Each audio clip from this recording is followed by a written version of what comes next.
because as soon as that happens, I think the floodgates are going to open. 3, 2, 1.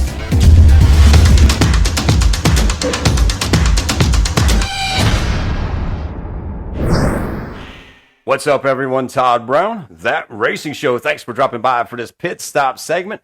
Man, do we have a lot of things to cover here today. Stewart Haas Racing, the Charter. What's going on with that right there? We're going to talk about Kansas, follow up with that amazing finish that we had there, record-breaking finish. But first, I want to start out with talking about something that happened during the broadcast this past Sunday, and that was that slip, that little slip there of Mike Joy, talking about Bowman Gray and the future with NASCAR. And when I heard this, I had to question myself. I had to think, did I just hear what I thought I heard? Then I went over to social media, and fans not letting me down. So many people talking about this on there, and people saying, is this the 2025 Busch Light Clash? Which was my first initial thought when this happened. Obviously, February, cold weather here in North Carolina, but that would take me back to the old days of when we used to race at, Daytona and Richmond and Rockingham early in the season. So I kind of like the idea of that, but it's going to be interesting to see what happens with this. It was very interesting to me that Clint Boyer and Kevin Harvick did not follow up with this. There wasn't like a question or anything. It was almost like that slipped out and it shouldn't have. But NASCAR and Bowman Gray, long history right there. The track was actually started by Bill France Sr. and Alvin Hawkins, and this is something that's been a partnership for a long time between this NASCAR series being there, over 1,000 sanctioned races happening there, and NASCAR first coming there as far as sanctioned races in 1949 wasn't the Cup Series as it is today, but a sanctioned series, and Tim Flock getting the win that year, running 11 races and him winning 4 of those, and then in 1958, the NASCAR Grand National Series moves in there, the current Cup Series. And they ran there until 1971.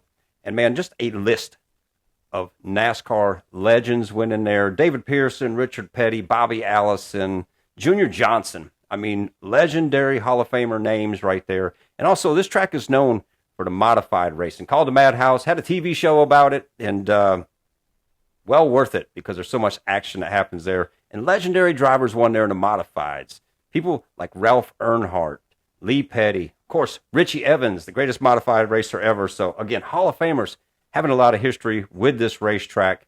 And the track is familiar with these next-gen cars. As the cars got out there and tested the next-gen car prior to the clash at the Coliseum in 2021, Dale Jr. and Clint Boyer getting out there. And Dale Jr. saying this was one of the most intense racetracks that he has driven. So, a lot of interesting things with that. Plus, you got to add in NASCAR taking over the lease for Bowman Gray Speedway this year, and they'll be there until 2050. So this would be a win-win for them to add in a cup race of some sort. Could be an exhibition race. Who knows what it's going to be, or if it ever will come into fruition, but definitely something that we will be following.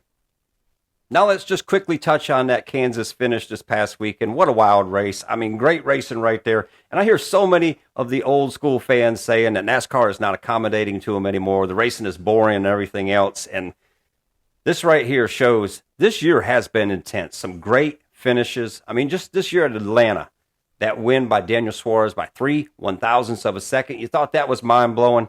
And then here they come this week, 1 1,000th of a second coming to the line.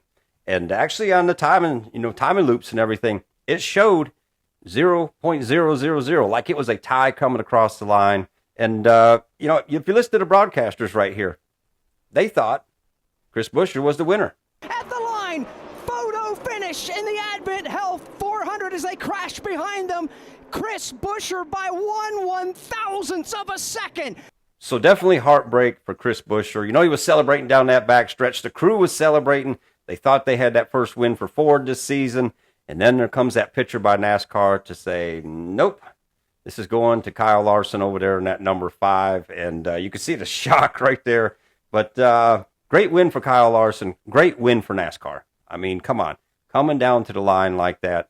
Such a cool way to end this race. And, Chris Buescher, felt so bad for him. Led 53 laps, won stage 2, had that mishap on pit road, got over the wall too soon, had to start at the tail end, comes back, gets up there, battles Denny Hamlin and everything else. And also got to feel for Martin Truex with that, which we're going to touch on here in a second. But still, great racing. And, man, this manufacturer's battle is picking up. Ford's looking strong. All manufacturers looking good right now, and I love this.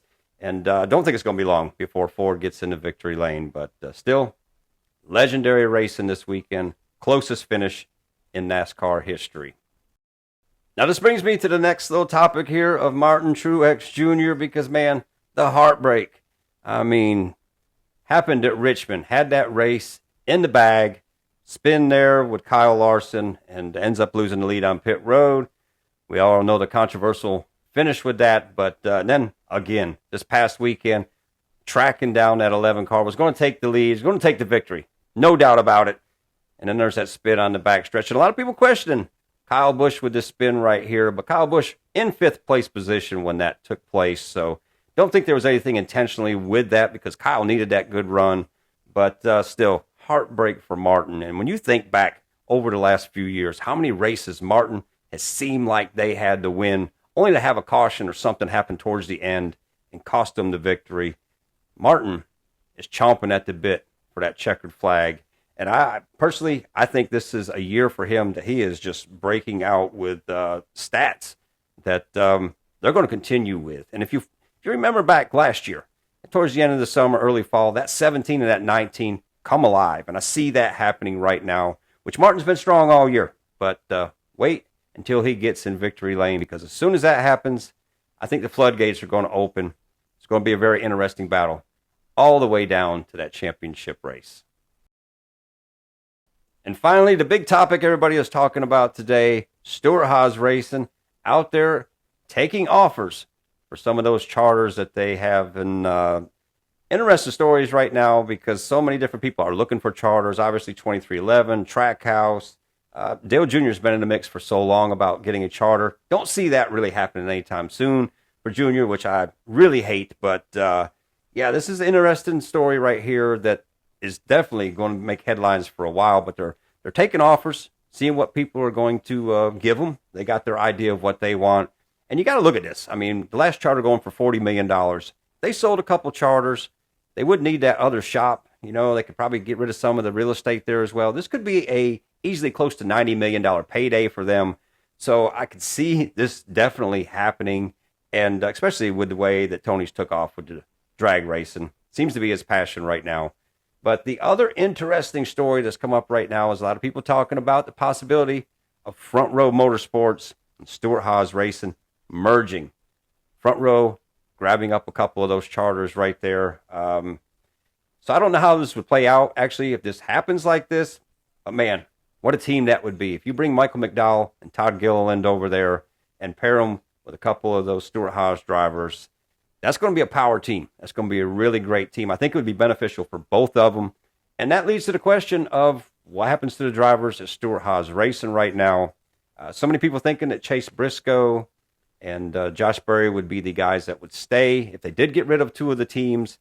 But I have to say right now, and Noah Gragson, he's coming on strong. There was a lot of question this year about what was he going to have for sponsorships and everything to do with that. And he has racked up sponsorships on that 10 car. So I think Noah's name is in there to solidify a seat moving forward. If something like this does happen, which is kind of looking like right now, charters are going to go by the wayside for Stewart Haas. But something, once again, going to be interesting to follow because Trackhouse needing a charter as well. They might throw out a number that a Stewart Haas team can't refuse. They got drivers on loan right now, and you know they want them guys in their cars, and SVG especially really want him in there for 2025. And the only way to make that happen right now is if one of their guys now hits the road. And don't seem like Ross Chastain is going anywhere soon. But also, Daniel Suarez having a victory already this year. So interesting stories that we will keep up with and we will follow.